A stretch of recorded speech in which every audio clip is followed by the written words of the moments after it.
Find your flow, follow the map. Mile High Dreaming's got your back. Denver skies, trailhead pride. This is your moment, campfire vibes. So I'm excited to start this keynote this afternoon. Peter doesn't know it, but I'm really just here to be his hype woman. Like, that's what I'm here. I'm just like ready to rile y'all up and then just hand you over to Peter. So I really, to Chris's point, a little bit of a spoiler alert, we are celebrating an anniversary of this event today, and I'm going to talk to y'all a little bit about it. But really the theme that I wanted to talk to y'all about, and I don't think anyone who knows me will be surprised by this because I'm very passionate about it, is community as a team sport, showing up better together. This is really, the power of this community has shaped my entire career, and it's really how you show up for others, helping you show up better for yourself. So, thank you to all of our sponsors, without which none of these events could happen, so a huge thank you to our sponsors. So, there's my face. In case you don't know me, that's me. There's a QR code to my LinkedIn, because if you take nothing else away from my time with you today, please know that you can consider me a connection from here on. Please connect with me on LinkedIn. I'm happy to help out in any way I can as you continue to grow your careers and amplify your impact within this community. All right. So, happy 10th anniversary, Mile High Dreamin'. Did y'all know that? Really exciting stuff. So I'm gonna give y'all a little bit of a history lesson. Gather around this campfire over here, and I'm gonna let y'all know a little bit about the history of Mile High Dreamin', which started 10 years ago. I was at back then it was called Higher Education Summit in New Orleans, like 10 or 11 years ago. And someone pointed out Peter Coffey over in, oh, that's Peter Coffey. That's the VP of Strategic Research. Oh my gosh. I was like, ah. So I marched my happy butt right up to him. I was like, hi, Peter, I'm Joanna. And he's like, hello, Joanna. And I was like, I just took over the Denver Salesforce community group. What would it take for me to get you to come speak to us? He's like, an invitation. And the rest is history. Because I was like, well, I just took over this wonderful, it was called the admin group back then from Brent and Peter Calhoun, and I was like, we can't just have a normal user group meeting if Peter Coffey's gonna come. We gotta go big. And that's really how this was born. We called it Daydreamin' at 5280 back then, and it was just a half-day conference. Our first, if you were there at the first one 10 years ago, yes, there's a few. We were at the Soiled Dove. We were like in the basement. The Wi-Fi didn't work. Didn't think through that. But there was like 200 of us. We showed up big, and Peter showed up for us. And this is some of the pictures of our collection over the last 10 years as this event has grown. And a huge thank you to the entire planning committee who volunteers their time every year to make this event bigger and better than ever. Some of my former co-leaders are here. Kate did a keynote this morning, Melinda. And you'll see in the top left picture there is Erica Cool. Without her, the Trailblazer community as we know it today would not be here. So, happy anniversary, Mile High Dreamin'. All right, so let's start with a show of hands. Have you learned something new from a Trailblazer in this community? Or better yet, in this room? Or have you learned something from someone on the Trailblazer community that you've never even met? I think everyone's hand should be up. I just asked stacked 3 questions in there. The goal is to get 100% of hands. Okay, because that is the power of this community, okay?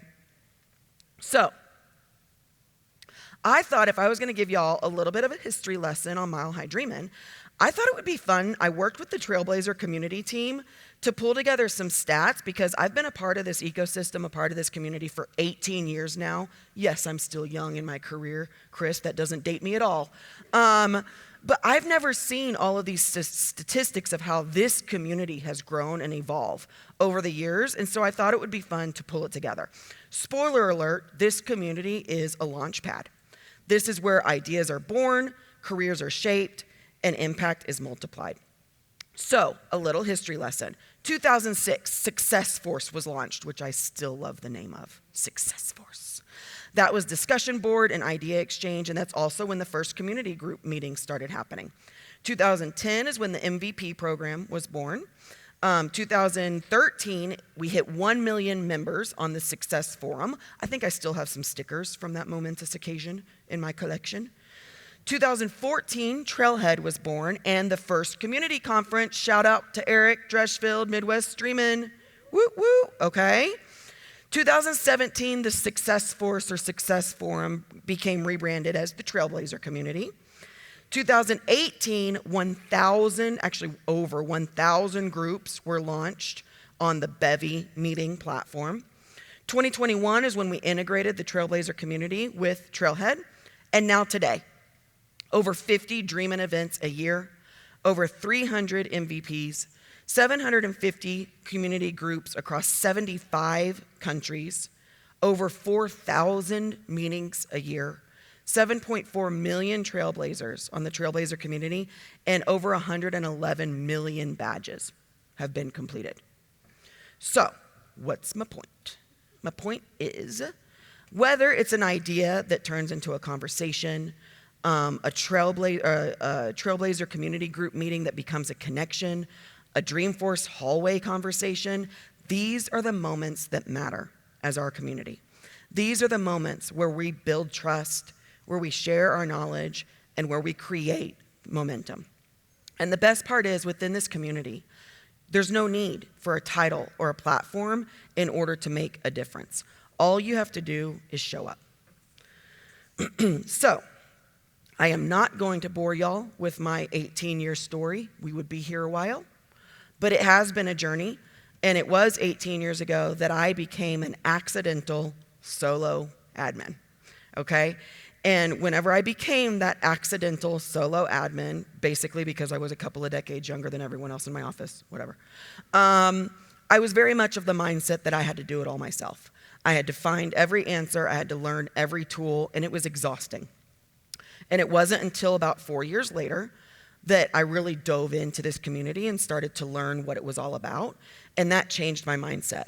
And that ultimately put me on that new, fun, exciting career trajectory that has become what it is now. And in this community, I have found collaborators, I have found mentors, I've found friends. Like, yes, literally some of my best friends have come from this community. So what I have found most of all to be true, though, is that if I'm showing up consistently and authentically myself, that is the most powerful thing that I can do.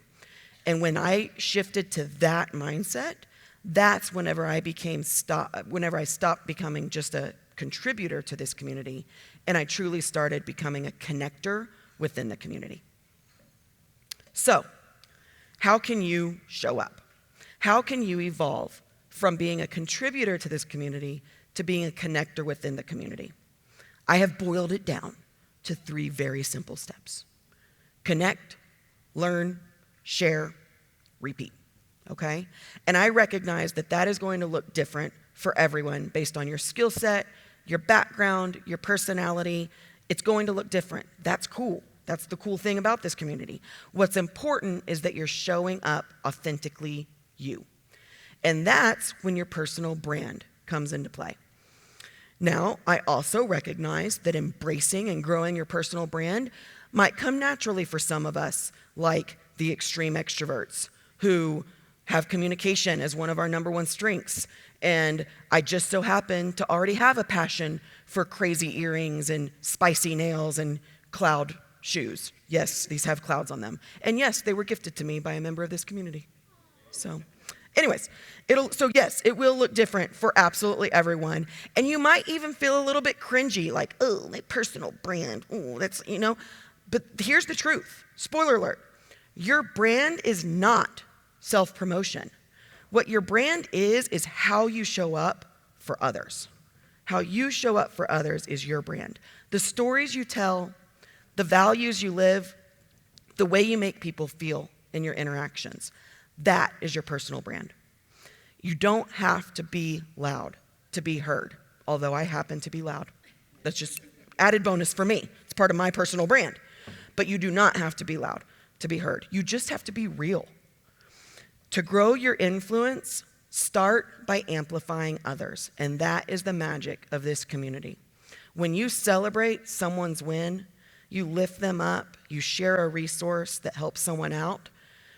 When you're lifting others up, you rise too. So, I have a challenge for y'all. My challenge is, it should be easy enough. It's an easy challenge. Today and tomorrow, connect with 3 new people. Hopefully you've already done that, but really connect with them. Connect with them on LinkedIn. Find them on the Trailblazer community. Connect with them, okay? Learn one new thing. You should have learned one new thing already. So take note of that thing and really embrace it and figure out how you can apply that thing that you have learned. Share one new thing, whether it's the thing you just learned or it's something you've been sitting on for a month. Share something new. How can you share it? Not just to the person next to you. Write a blog. Post it on LinkedIn. Post that idea on the App Exchange. Respond to an idea on the App Exchange with something you've learned. There's lots of ways to share what you're learning as you go.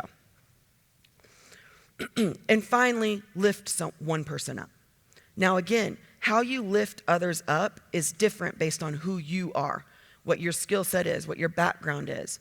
But you can lift people up, and the great news is this community always has your back, all right? So if you were waiting for permission to post that idea, to answer that idea, to apply to speak at a conference like this, to apply to that new job, to write that blog post, consider this it. I am giving you that permission because this community has your back, all right? So, behind every organization and every Salesforce org is someone amazing like y'all. Y'all are the builders, y'all are the dreamers, y'all are the doers, okay? And when we show up curious, collaborative, and connected like this community is, we don't just build better technology, we build a better future. Thank you.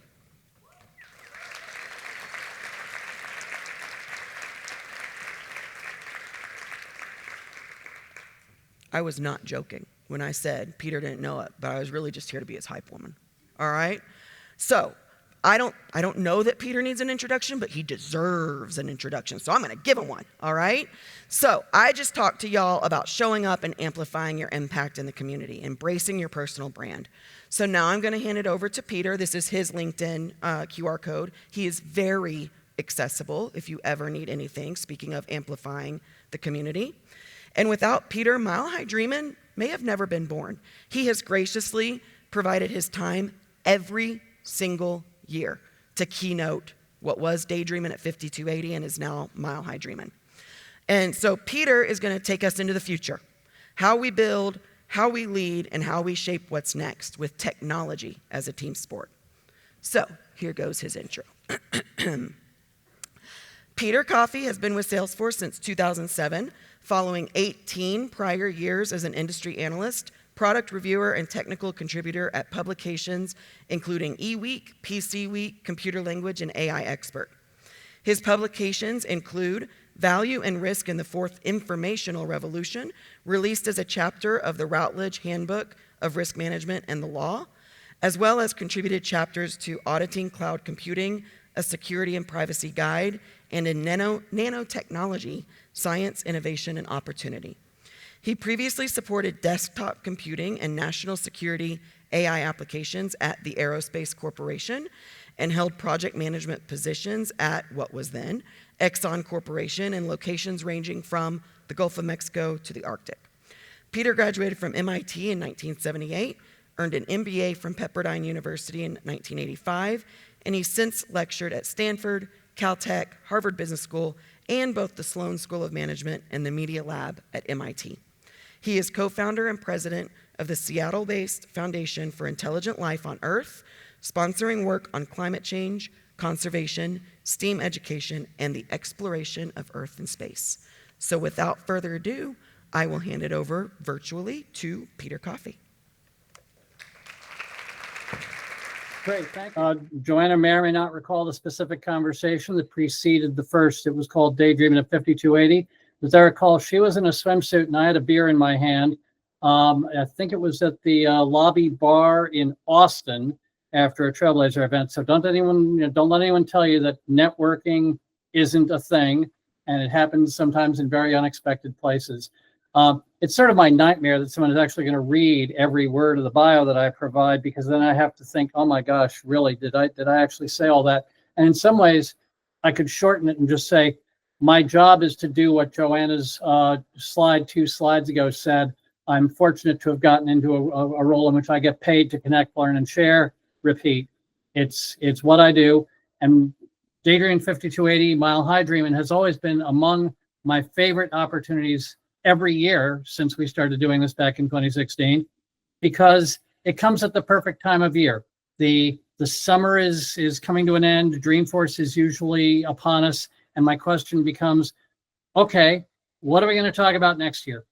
And the reason why this year is even more than normal going to be one of my favorite talks all year is that it follows one of my best rules for doing something that's actually interesting, which is that someone else put the title on the talk. Joanna, when we were invited to share a time slot, as we were today, came to me and said she wanted to talk about the team sport. And it immediately triggered some ideas. But the first thing I want to say is that technology is not a thing. It's a community achievement. And I'm going to go into that in a little bit more detail. But one of the most important mindsets I want to leave you with is that technology is not the object produced by the process. Technology is the process. The stuff is the byproduct. The culture we create that makes new stuff, both services and objects and goods and things possible, is really the technology of a culture. With that said, it would be great if I could find a way to avoid talking about AI, because candidly, I think you all feel that the fire hose has been blasting at you for about 2 years now. But every day, we kind of need to reset what we're even talking about when we talk about this 1955 acronym. It's barely getting started. There is no S curve happening here. It is not plateauing. It is certainly not a mature technology.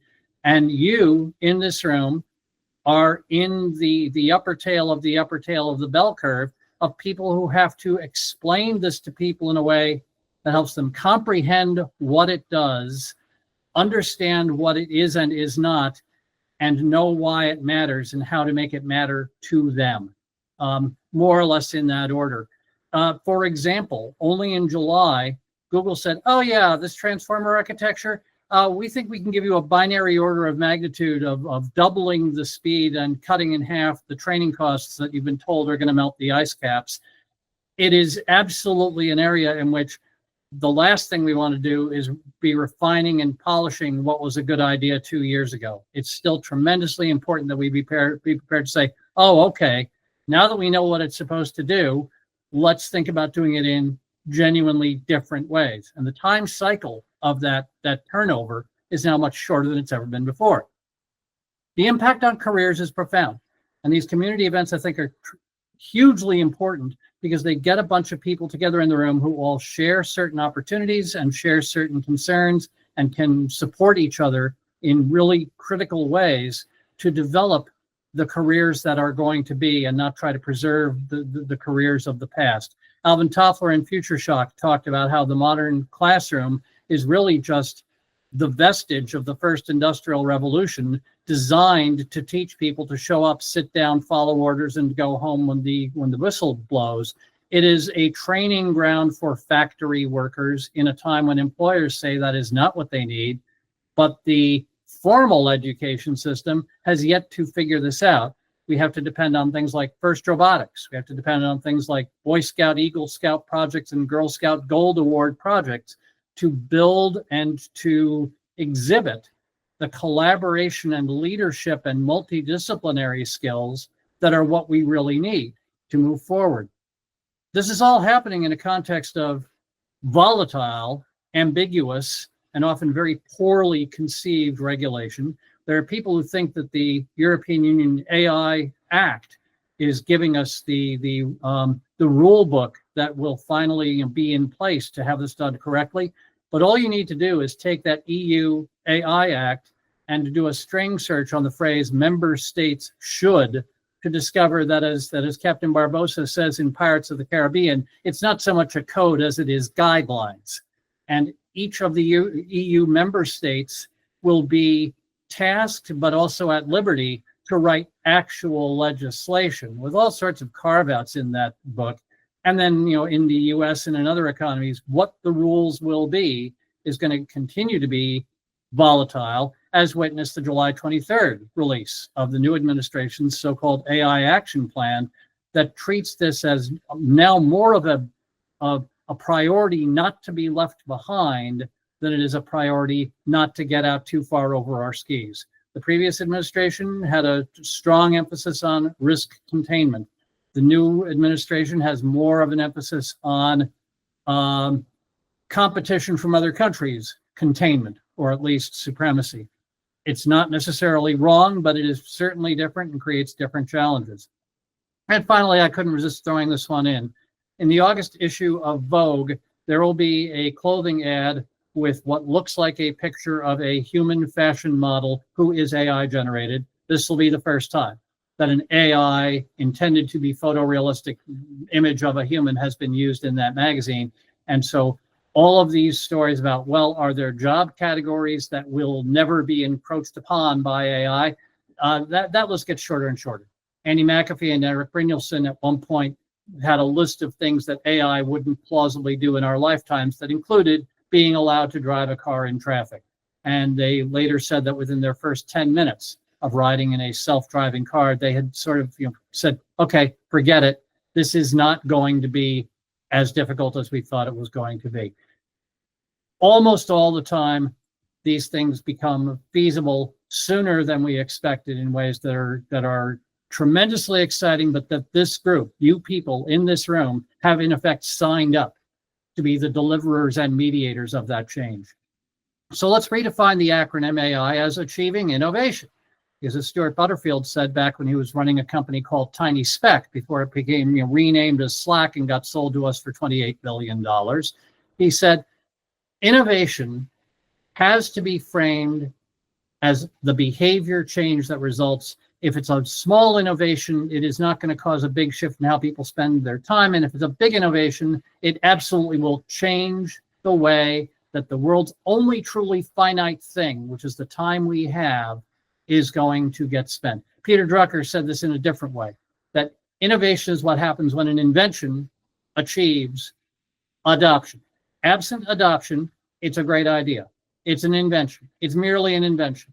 I could name some of our competitors who've done fantastic development of technologies that only achieved the status of invention and had to be driven into adoption by coercive licensing measures and other things that really were not value adding. Were purely a matter of, I think I'm going to use predatory and not merely self-interested as the adjective for those business models. That innovation is a term of economics, which does not mean money. The word economy actually comes from roots meaning the management of one's households. Innovation is a term of behavior. It is not a term of technology. And you folks, again, are the people who, in various ways, make it possible for the things that Salesforce is able to offer to become behavior change for individuals and for organizations, and sometimes even for entire industries and societies. Because behavior change depends on community. If one person changes their behavior, they're an eccentric, might be the polite word. They're a kook, might be the more extreme word. It is only when a community adopts a new behavior that the most interesting things take place. And you can see this even in something as ordinary as email. I went looking for an historical reference to people saying that managers used to have their emails printed out so that they could annotate the resulting hard copy and then have an assistant, reply to people with their remarks, decoupling themselves from the, oh my gosh, managers don't touch keyboards phenomenon. But instead, I ran across this reference from only this June, where someone said, I can't believe I've been in HR for 17 years and I print the CEO's emails because she says it's too hard to search on her phone. This is still a thing. And if any one participant in a process, any one decision maker, any one approver in a chain is functioning at the speed of paper and the meat between our ears instead of functioning at the speed of digital channels augmented by machine intelligence, pattern recognition, and acceleration of our work, then the whole process runs at that old speed. Just one person can slow down the whole organization. The same is true, of course, for things that are spreadsheets, wireless phones. Why do CRM implementations fail? They fail when they are not able to achieve behavior change, and when people do their selling the way they always did, and then log in on Friday to record what they did. I often have said that the most profound accomplishment of Salesforce in its first 10 years as a company was actually to get salespeople to think of CRM as a performance improvement tool that we want to be using beginning around sometime Monday early morning to drive your work for the whole week, that you want to live in that system and let it inform you and accelerate you, and that doing it in the cloud was an enabler for achieving the ease of acquisition and adoption that made that more important transformation take place. If you're running in spreadsheets and email and just treating your AI as a system of record, then you will be running at the speed of the old process. And this is an example I've used from, you may remember this from high school chemistry. Take a container of water and put a great big chunk of ice in it and wait for it to equilibrate. And the water and the ice will both be at about 32 Fahrenheit, freezing point of water. And then put a Bunsen burner under the container and watch. And the temperature of the water does not rapidly increase. It increases slowly, or maybe even not at all, until the last piece of ice has melted. Because all that energy is going into the phase change from solid to liquid, and not into the temperature change of making the liquid get hotter. And the same thing is true in organizations. You can't introduce AI into a silo, call that a pilot project, and get a meaningful understanding of what the impact is going to be on the larger organization. You can't even introduce it into an organization if there's an important node in the network or an important decision maker or approver in the chain who is holding back and doesn't believe it's going to work, and that becomes a self-fulfilling prophecy. You need to do something like what Steve Jobs did with the Macintosh project, which is take a team that's capable of producing and demonstrating a result, move them out of your existing process and fly a pirate flag over the building and demonstrate what will happen if you can go wall to wall, end to end, idea to product to customer to feedback process. Because that's when you achieve the enormous gains. I'm not talking 30, 40% returns, because you can get those. You can speed up a bad process and get a 30% return. But if you change the process to take full advantage of the capability, then you will get manifold improvement in the kinds of returns you can get. But it's behavior change and not just technical improvement. Because the intelligence of a community is something that's actually been studied. Tom Malone at the Center for Collective Intelligence at MIT has put years into this, and his work was actually mildly satirized, but also in a sense seriously treated by a Doonesbury comic strip in which someone is acquainted with the research showing that if you want to improve the collaborative performance of a group, reduce the number of men in the room. I'm sorry, the research shows it. You can go ahead and theorize, as I have, that historically men have succeeded by dominating other men, while women have succeeded by getting other women to help them raise the kids and grow the food. There are reasons why these behaviors might emerge, might even be reinforced, but we don't have to go there. We can just observe empirical fact. The more women there are in the group, the higher a group IQ they seem to demonstrate. And it has to do with taking turns in conversation. I've said on a number of occasions that all I really want from Zoom and Google Meet is a real-time pie chart that shows me at any moment what fraction of the total time of the meeting I've spent talking so that I can keep that under control. It's a real challenge for me. I'm a work in progress in this regard. It's not the maximum intelligence of any member of the group. It's not the average intelligence of the members of the group. There is, as Tom calls it, a C factor. And he and I had a conversation in his office about this because he said, in some ways, we're screwing ourselves on this. We had human meetings, people around a room, in which it was demonstrated that the first person to offer a reasonable proposal anchors the conversation, and the rest of the conversation is spent elaborating on that idea. And the person who says, well, wait a minute, is it possible there's a basically different approach here? May even encounter a social pushback from people saying, well, wait a minute, we're making real progress here. Let's not start all over again. Then email came along, and you could see a problem and think about your thoughts on that problem and share them before you saw anybody else's thoughts. And that way you had a genuine opportunity for diversity of thought. And this has, again, been studied in the context of things like, Delphi method and other group decision-making processes. And I've observed that a modern gold mine can make money if it can find 1 gram of gold per metric ton of dirt. And in the same way, we have technologies today that can search through enormous piles of dirt in terms of randomly gathered data and find the gram of gold. That's really cool. And the costs of sifting crowd stream data have fallen. And we have the Delphi model where you ask people who have very different knowledge what they think, or you have the open source method with people with very strong competency, and you kind of combine those contributions to form high value results. They're 2 very different ways of getting a crowd or a team or a community to have input to a process. You should know which one you're trying to accomplish. You should facilitate the organization and methods of the approach that you intend to have, because it is very easy to turn a wise crowd into a dumb herd.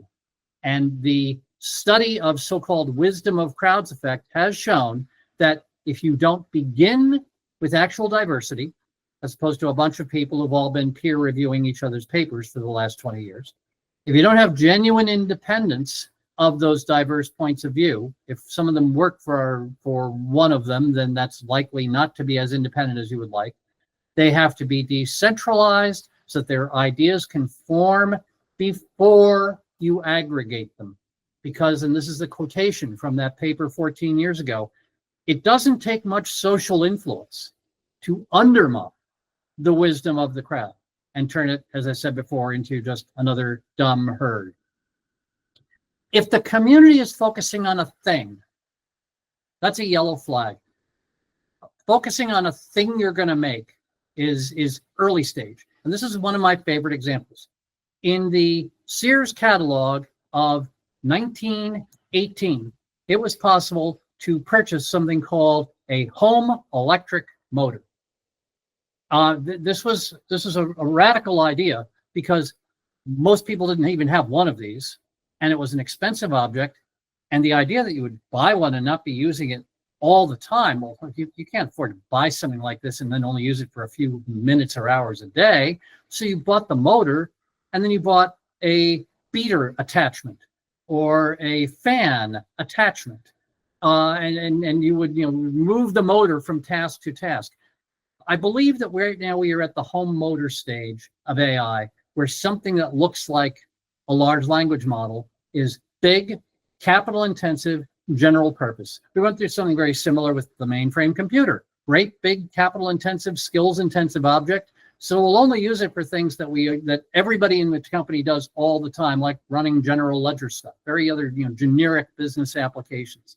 But very interestingly, in that same 1918 Sears catalog, they had something else completely different. I mean, completely different. They had the next generation sewing machine, the Franklin Electric, with the motor built in. Small. Always there, coupled up, ready to go. Properly sized and optimized for the task of sewing, as opposed to, the tasks of churning butter or running your washing machine. And the phrases they use is going to be much more satisfying. It's hidden from view. You don't think about it, and it costs about 0.5 cents an hour to operate. They talk about this the same way I think we are on the cusp of talking about AI, where you don't have an AI. You don't connect an AI to things. The things you want to do have intelligence increasingly embedded in them. This is, of course, exactly what we've been doing under the label of Einstein at Salesforce for many years now. You didn't leave your sales tool to go use the AI. Things like lead scoring, things like next best content recommendation in the service environment. These things were infused into the tool you already knew to make it work better. It is, I think, crucially important for the AI conversation to move from selling you a bigger, more powerful, maybe more affordable electric motor that you have to connect to things, and instead to focus on the better sewing machine, the better electric fan, the better refrigerator that have better sources of motive power, or in this case, motive intelligence, embedded in them so well that you're not even aware of them. The thing just works. I think we're there. I think what we're currently doing with things like Einstein for so many years and Agentforce more recently, I think they demonstrate the right approach. I think Apple is doing the right things with Apple Intelligence, putting as much of it on the edge of the network, on the personal devices they can. There are existence proofs for doing this right, and they're very big, very expensive existence proofs with a lot of mind share and a lot of wallet share that are delivering the wrong thing at massive scale with the wrong kind of impact on the world around them. Because the way to do it right is if you can pass the test of Martin Heidegger in his book, The Origin of the Work of Art. It is not an easy sentence to translate, but the phrase that when you do it right, the tool disappears into its function is absolutely one of my favorite ideas. That if you're hammering a nail and you're thinking about the hammer, it probably means you've got the wrong hammer or you've got a broken hammer. If you're thinking that the head feels like it's wobbly or the handle feels like it's cracked, that's a bad tool. If the nail is not getting driven properly because the hammer is too small, or the work is being damaged because the hammer is too big, you're using the wrong tool. If you have the right tool and the tool is properly maintained and you know how to use it correctly, you stop thinking about the hammer. All you're thinking about is maybe the nail. Maybe you're only thinking about the house. You're thinking about the outcome instead of the mechanism and the technology as an object that you're using. And this is a test we can apply in any meeting, in any discussion of solving a problem. Are we on a pathway that will let the tool disappear into the function, or are we on the pathway that forces everybody to stop work for 3 days to learn to master a tool?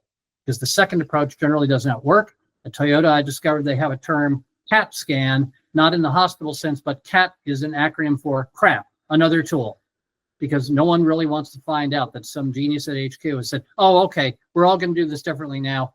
Here's the 2-day class you'll all have to take to learn the new tool to do that thing.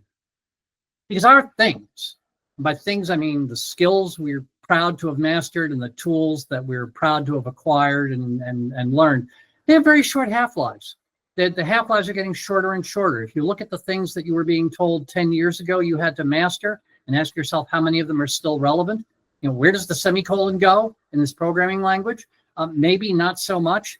In 1950 something, you would have to know the mechanical characteristics of a rotating magnetic drum so that you could sequence the instructions in your code in a manner that was optimally placed on the drum so that you didn't have to wait for most of a drum rotation to get the next instruction. This was called optimal coding. It's as close to the stone tools and iron hammers stage of programming as you can imagine, but there are people alive today who had to do this. And through the 1980s, we basically did the same thing. We just did it in a softer way. If you look at a language like C, for example, it looks as if someone wrote a pseudocode to match the instruction set of a VAX mini computer or the 68,000 series processors in the early Macintoshes, which essentially were designed to be microchip versions of the VAX. And the C language and all of its derivatives are really trying to map your brain into the model of one of those processors. And so today we're teaching prompt engineering. It's not obvious to me that that's not going to look like a COBOL class in sometime in the next 10 years. That's not a terrible thing. You can make good money as a COBOL programmer today because there are so many systems out there. They probably booked your reservation to get you to this meeting. They'll probably book your hotel bill when you're done. Interestingly, though, it was established during the Y2K episode that most of the COBOL running in the world wasn't written by people. It was generated from higher level authoring tools, from things like action diagrams. And in a large sense, we've been making the same transition in the COBOL space that we are making now in the AI space, where you don't bury yourself in the details of the how, but you get to focus more on the what and the why. And again, that's a test to apply in a meeting. Are we going down a rabbit hole where we're going to use enormous energy to achieve a what and get away from the how and the why? The chief marketing officer at Bumblebee Foods, as in Bumblebee Tuna, once said they have a rule, which I have since called the Bumblebee rule of project naming, that no project can be named for the technology that it will acquire and deploy. You cannot name a project ERP upgrade. You can name a project supply chain visibility improvement. You can name a project receivables collection acceleration, business outcomes. And this is how you avoid the phenomenon of, the operation was a success even though the patient died. You can't check a box and say, yes, we successfully deployed the ERP upgrade. Too bad the company's out of business. Because if you do what McKinsey calls a pre-mortem on, well, why did this upgrade fail? You'll find out, oh, we didn't train people. Oh, we assumed that these departments would be okay with a reallocation of their responsibilities and that they wouldn't, defend turf in a way that got in the way of it. Most of the the failures will turn out to have occurred because you failed to capture the behavior change piece of successful innovation. This brings us back to what I said at the very beginning.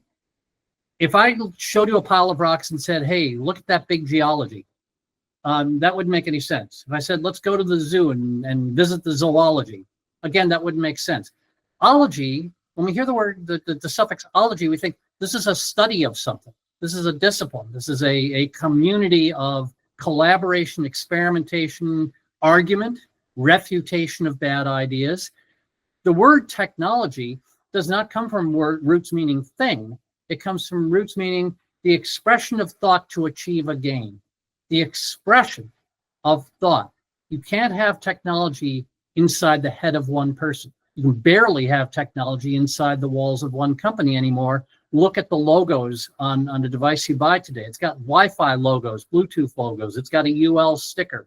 It's almost impossible to deliver a meaningful product today that is not conceived in terms of interfaces with communities of practice and behavior. And our technology is not the objects. Our technology is the knowledge. Apes teach their young to fish for ants with a stick. People who try to mimic the behavior don't do it as well as the juvenile apes.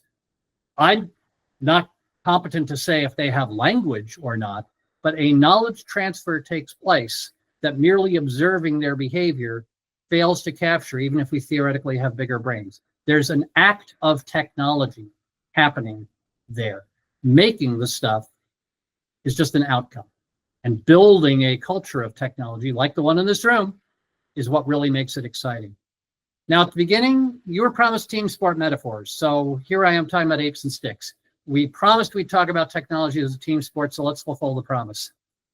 Usually, when I hear people say something like, well, Salesforce is a team sport, they're talking about team sport like, the people out on the soccer pitch, or if you're outside the US, the football pitch, passing the ball around. It's the idea of, we're passing the ball. We're going to make sure the person who's in the best position to take the shot gets the shot and not worry about whether you get the points. And that's an important idea.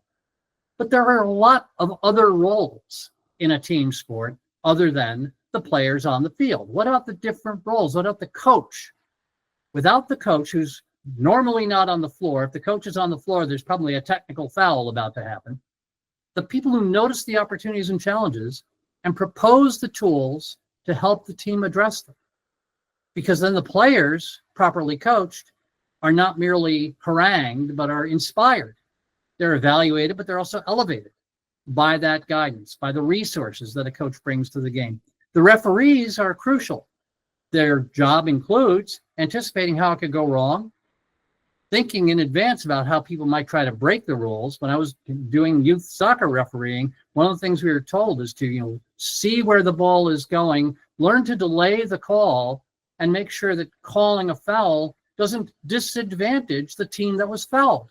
If someone gets pushed, but 3 seconds later they go on to score, Would you have done the game a favor by blowing the whistle at the moment you saw the push, as opposed to letting the play unfold? Being a good referee is more than just noticing and being on a hair trigger for stopping the wrong behavior. It's about continually being guided by what's the optimal outcome for the community that's involved. And then there's the spectators. If no spectators show up, you certainly don't have professional sports. I don't know if we would still have AYSO youth soccer if the parents never came to the games. The games might even be more fun if the parents would just stay away. But the loyalty of the spectators, their belief that the game's being fairly played, their desire to root for a team, which is today their investment in a brand, or their inclination to show up and vote in a democracy. Thinking about cultivating the spectators is not an insignificant part of saying this is a team sport. So the questions we need to ask are only two questions really. What do the coaches, the players, the referees, and the spectators need to believe will happen? What are the promises that need to be made? And what do we have to do to validate those promises? How do we demonstrate every day that we care about people playing their best game, that we care about people playing the game in a way that's fair and values driven, that we care about making it a pleasant experience for those who want to be entertained? In some cases, your end users really may just be spectators. They don't want to have to learn the mechanics of the game to be able to enjoy watching it and feeling a sense of involvement. What are the questions then that lead to good team performance? One is one that I hope everyone in this room is asking themselves. Are you personally developing the strength and the skills to play at the highest level? Because candidly, if you're not at the highest level, things get really boring really quickly. And are you growing toward a role as a coach? What are you doing that makes you someone that people would want to follow, that they would find an inspiring and evaluating and elevating figure? Is your organization developing coaches? Or does it just go out and hire people from outside and not realize the importance of growing them from within? Are coaches incentivized to be coaches and not rewarded better if they just keep being star players? Who are the referees? Are they regulators? Are they internal bodies like your corporate council? Who writes the rule books? And does it really matter what the rule book is if no one believes there's a mechanism that's credible and fair for penalizing the fouls? What will the penalties be? What does winning even look like? Because there are really legitimate conversations about what constitutes a win. Sometimes it's making money, sometimes it's having fun. There are lots of different definitions. They aren't mutually exclusive, but you should know what your definition is. Are the spectators engaged? Do they believe the game is fair? Are they rooting for their teams? And what are the games yet to be invented? Adding the forward pass to rugby gave you NFL football. I'm not saying it's a better game, but it's certainly a different game. Lacrosse was an invention in the 12th century. Centaur chess, where people work with software as a collaborator, is a 20th, 21st century invention. It creates the opportunities of new strategies and not merely the opportunities to bulk up and run the old plays with more energy. And then when we invent the new games, what are the impacts on the questions we've asked before about who are the coaches, who are the referees, how do we get the spectators to want to show up for the game? Because technology is a behavior. Douglas Engelbart said, we're going to have a way of life in an integrated domain, human feel for a situation, high-powered electronic aids. But he said it in 1962. And the question about what can we do now that we couldn't do then? We have connectivity, we have distributed processing power, we have better tools for discovery and collaboration. We have these things, but we need to realize it's an old ambition, and knowing why we didn't get it done 40 years ago, 20 years ago, 5 years ago, knowing why it didn't happen, and systematically attacking those frictions and rusts and gravities and getting them out of the way is what's going to make organizations winners going forward. I appreciate the chance to be with you today. Thank you very much for your time.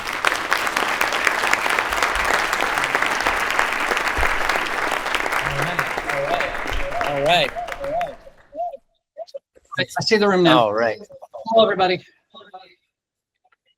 I hear it's been hot in Denver lately. Hi, y'all. I know that I finished on time, and I don't want to follow another mile-high dream and tradition of Peter going over time.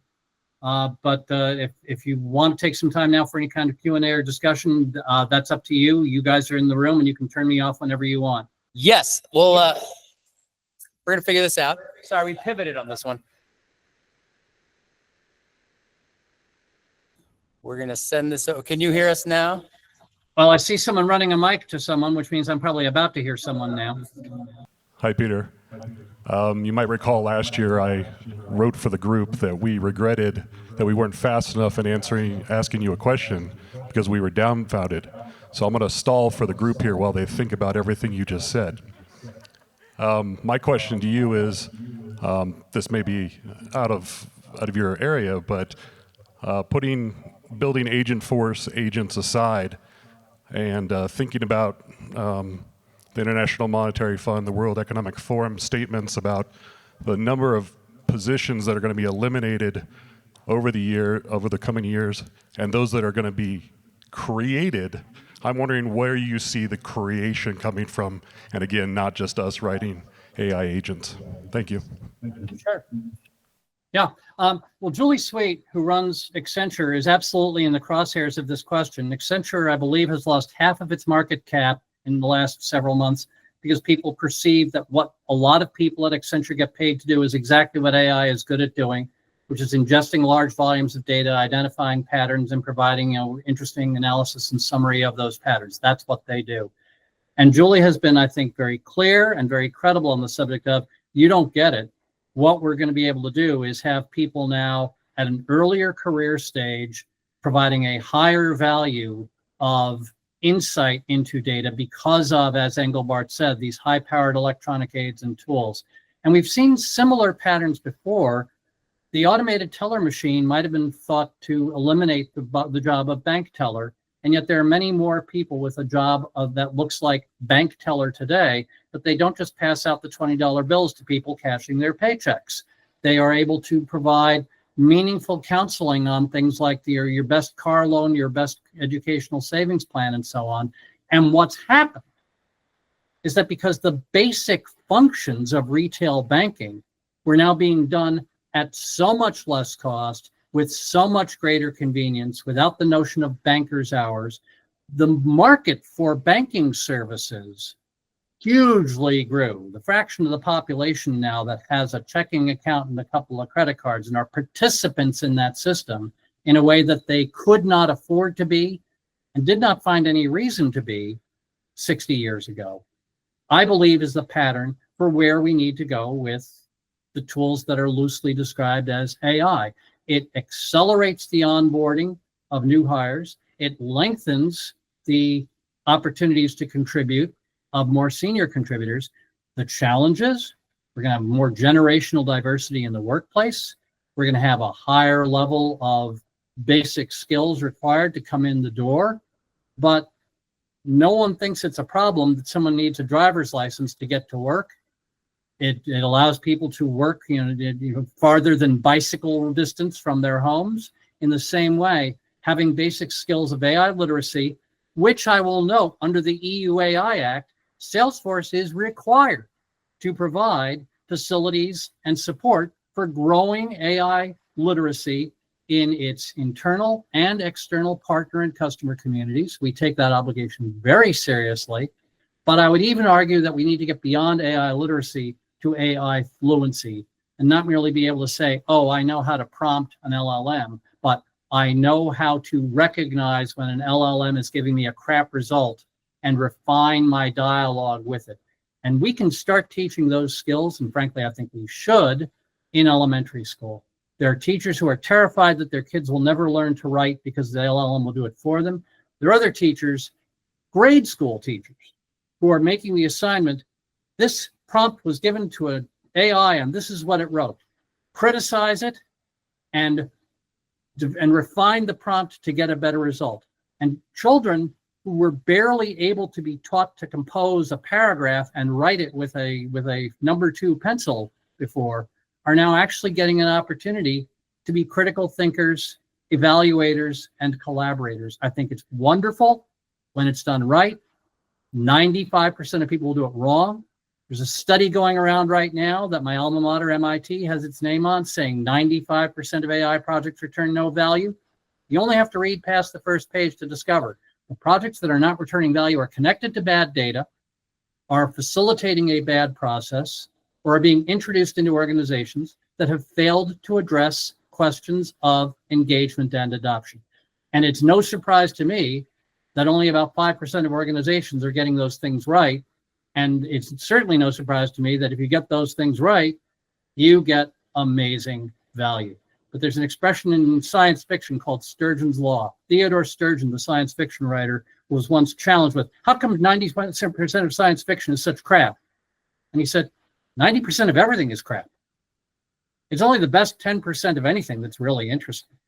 And if it's the best 5% of AI that's currently demonstrating what not to do wrong, I'm okay with that because we are very happy to amplify and celebrate those 5%. And I think you probably are in a position to do some of that yourself.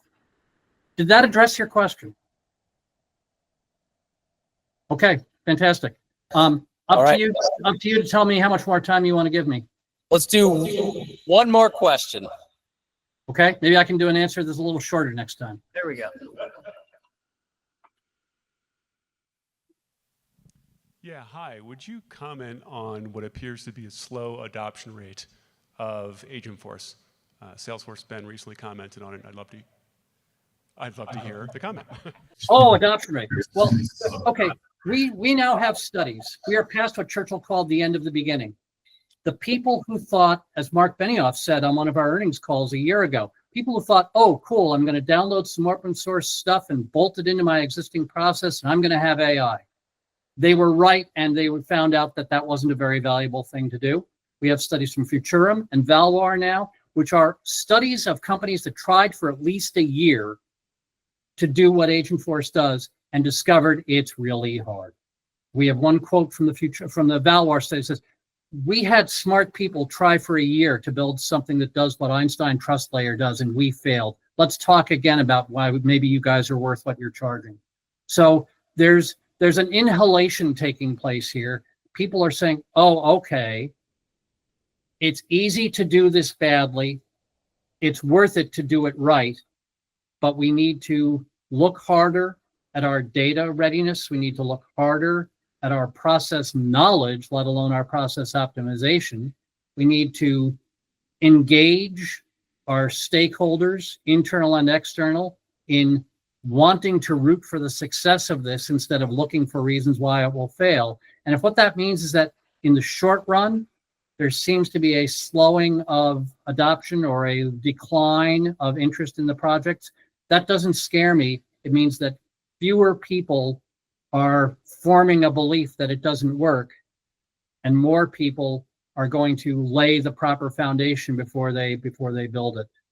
I am not unhappy with the pace of Agentforce adoption. I think that the stories of the companies that are using it well, the organizations that are using it well, I am jazzed about the fact that we've now rolled out the FedRAMP certified public sector ready delivery of Agentforce, because I got to tell you, I think that the demand from inside public sector agencies and the demand of the served communities for something that will do a better job than what we have today is huge. And I think we're ready to do it. I'll actually have a piece running on the UK website, Diginomica, next Tuesday, talking specifically about what is a government agent and what do we expect them to do? And I don't mean 007. I mean people like health insurance agents or tax collection agents or whatever. And we want them to be available, accountable, and action able, as capable of taking action on our behalf. And if we do this right, a lot of things that are currently done expensively and badly that affect everybody's life every day are going to start getting done better. And I think that's going to be a pattern for and a trailblazing improvement in acceptance of this agentic idea. And that was not as short an answer as you probably wanted, but I think we're done with my time for this year. Yes, let's give Peter Coffey another hand. Thank you all. Joanna, are you still in the room? Thank you so much. Okay, if Joanna's still in the room, tell her I'm glad she didn't feel like she had to go up to her room and get out of her swimsuit and back into clothes before we had that conversation, because I don't know if I would have been at the first Daydreaming at 5280 without that fortuitous opportunity. At one point, we were just calling it a meeting of the Denver user group, and then it got a name. Now it has another name, and this is the 10th year. I'm not sure if we skipped any years due to the pandemic or not, but A few. it's a heck of an anniversary, and I thank everybody involved in keeping it going. You all have a great day. Thank you so much, Peter.